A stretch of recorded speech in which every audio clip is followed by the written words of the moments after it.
Neuroeducación, capítulo 18, evaluando a quienes tienen dificultades, de la ansiedad, dislexia y acalculia, al autismo y las lesiones cerebrales sutiles. Investigaciones recientes muestran que, aun con la ayuda, sin duda valiosa, de las nuevas tecnologías docentes, la enseñanza cara a cara en las aulas y la tutorización es el procedimiento más efectivo de instrucción para el aprendizaje. Y es con este cara a cara que el maestro, además, es capaz de detectar o intuir síndromes, lesiones cerebrales o enfermedades que repercuten en un déficit del niño para aprender y memorizar y para educarse de un modo normal. Y es luego cuando se puede avanzar en el remedio o tratamiento temprano de alguno de estos procesos. De hecho, hoy se comienzan a conocer marcadores objetivos capaces de evaluar el progreso de los niños en la enseñanza y consecuentemente detectar problemas en ese avance. Por ejemplo, la medida de un potencial evocado, el llamado componente P3, que se puede obtener durante la ejecución de ciertas pruebas, refleja tanto el proceso atencional como el control o la capacidad de inhibición frente a la conducta impulsiva, así como la mejora en la lectura y en matemática. Y más allá de ello, hoy se poseen las técnicas de imagen que pueden ayudar a localizar áreas del cerebro que son sustrato físico o funcional de esas dificultades, ayudando de este modo al control del efecto de posibles tratamientos. Y todo esto es viable hacerlo en niños de cualquier edad. Por ejemplo, hoy son conocidas las dificultades especiales que encuentran algunos niños de 12-13 años, aún a esta edad tardía, con el álgebra y que podría ser reflejo de la actividad anormal detectada en ciertas áreas cerebrales, cosa que no ocurre obviamente en los niños, que no tienen estos problemas. Pues bien, en estos adolescentes se vienen desarrollando programas conductuales que hoy ya se puede decir que mejoran su rendimiento. De ahí el valor práctico y objetivo de estas técnicas y estudios para medir el avance de los niños en la enseñanza y además conocer y ayudar a aquellos que presentan ciertas dificultades en este progreso. El valor de cuanto acabo de señalar es sobresaliente, dado que está cada vez más claro lo importante y resolutivo muchas veces de un tratamiento puramente conductual temprano en muchos de estos procesos. En el colegio, el maestro es el primero que tropieza con múltiples y diversos síntomas, trastornos y enfermedades que aún asomado en la conducta de los niños de forma temprana y muy sutil, interfieren o adelantan que van a obstaculizar el proceso normal de aprendizaje.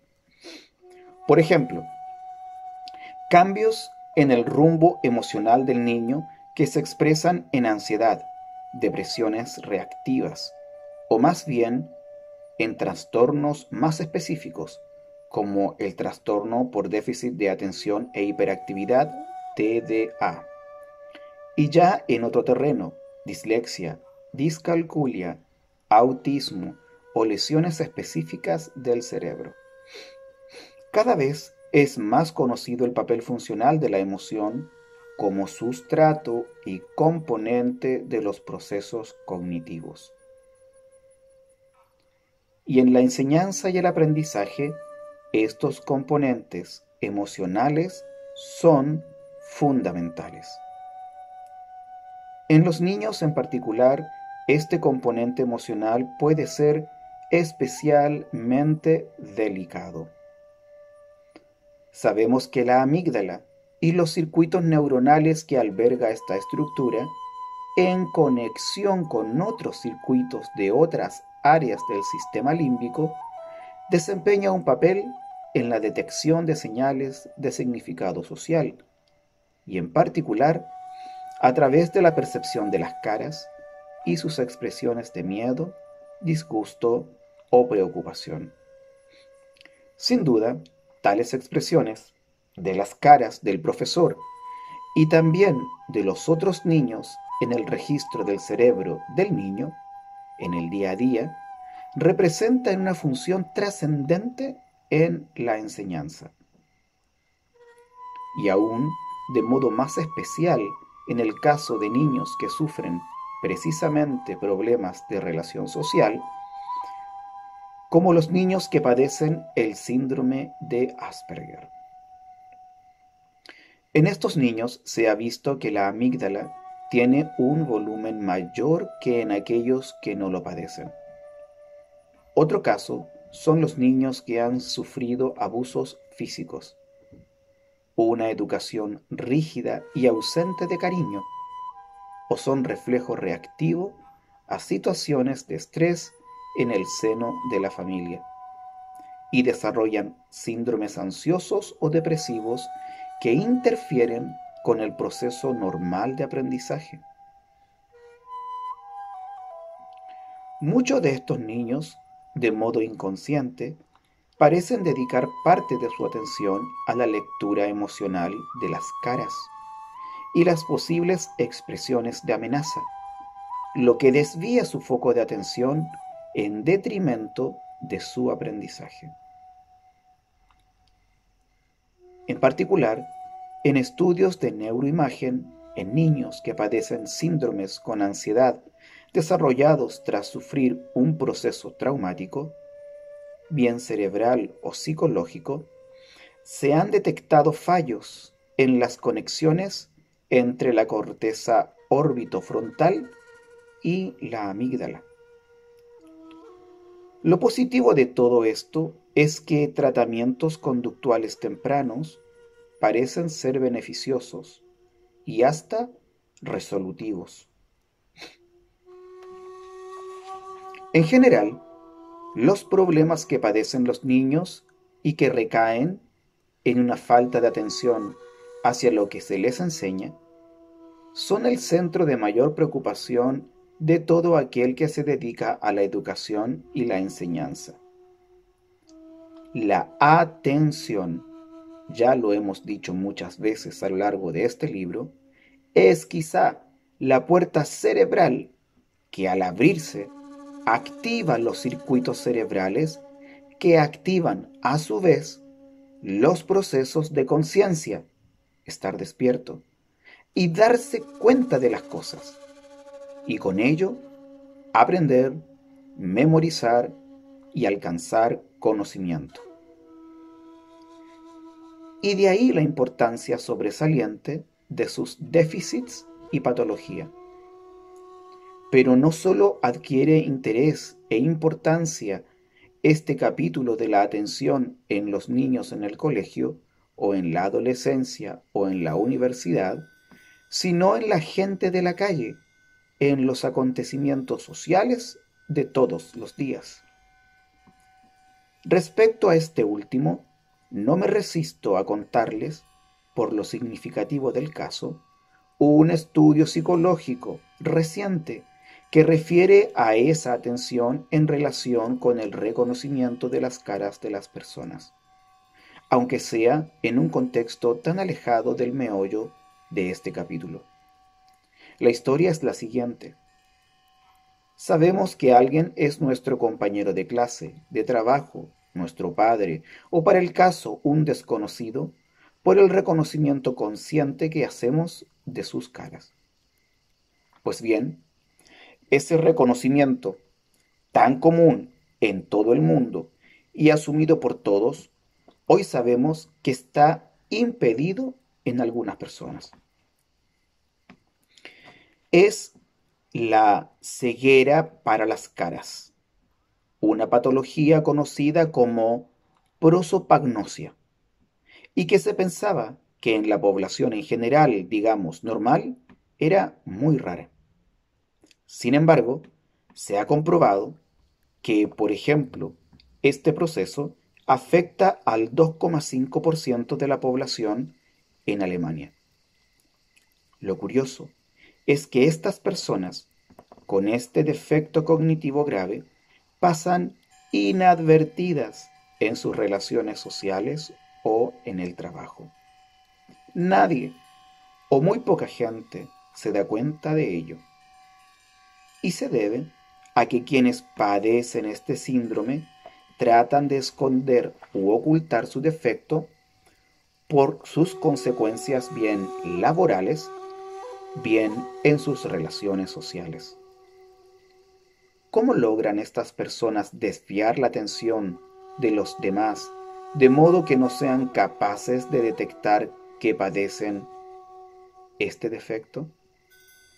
Lo hacen desarrollando una capacidad cognitiva compensatoria que les permite suplir su déficit. Y es que el reconocimiento visual de las caras es solo una subtarea de la tarea global que conlleva el reconocimiento de una persona. El impedimento producido por la prosopagnosia, a cierto grado o nivel, puede ser compensado por otras funciones, por otras vías cognitivas, tales como el reconocimiento de la voz o determinadas características del cuerpo o cabeza, como por ejemplo el pelo, la apreciación de su forma y color, la forma de las orejas, la forma típica y personal que tienen de peinarse y vestirse, o de caminar y moverse en general, o los gestos y manerismos de esa persona. De hecho, muchas de las tareas cognitivas están compuestas de la convergencia de otras muchas, cuya convergencia a su vez da lugar a la función cognitiva principal. La sustitución de alguna de ellas por otras puede ayudar a realizar la tarea principal. Pero volvamos a los niños y su desatención por lo que se les enseña en el colegio. Por ejemplo, hay niños con capacidades normales, pero que solo pueden prestar una atención limitada a lo que se les enseña en aula. Y por lo demás, desarrollan una conducta normal, tanto con sus compañeros como con el propio profesor. Por eso pasan inadvertidos para él. Son casos en los que hay un descenso en el rendimiento escolar y de muy difícil diagnóstico.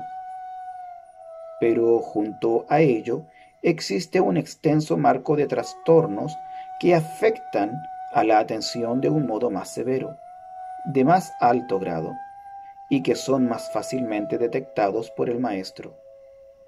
En este último rango se encuentra el trastorno por déficit de atención e hiperactividad, TDA, conocido internacionalmente por las siglas en inglés ADHD, Attentional Deficit Hyperactivity Disorder. Es este un síndrome tipificado y conocido, aun a pesar de la enorme variabilidad de los síntomas y lo confuso como entidad no zoológica, que se encuentra muy entremezclado con muchos otros grupos sindrómicos, que puede desarrollarse junto con la hiperquinesia y con una capacidad disminuida para valorar las señales básicas que se enseñan en el colegio. Comportamiento correcto a partir de la norma que establece el maestro. Son niños que, en mayor o menor grado, cambian constantemente su foco de atención hacia estímulos que sobresalen en el entorno, bien sea un ruido extraño, lo que está haciendo el compañero o los gestos de otros niños, disminuyendo la atención ejecutiva necesaria para aprender y memorizar adecuadamente.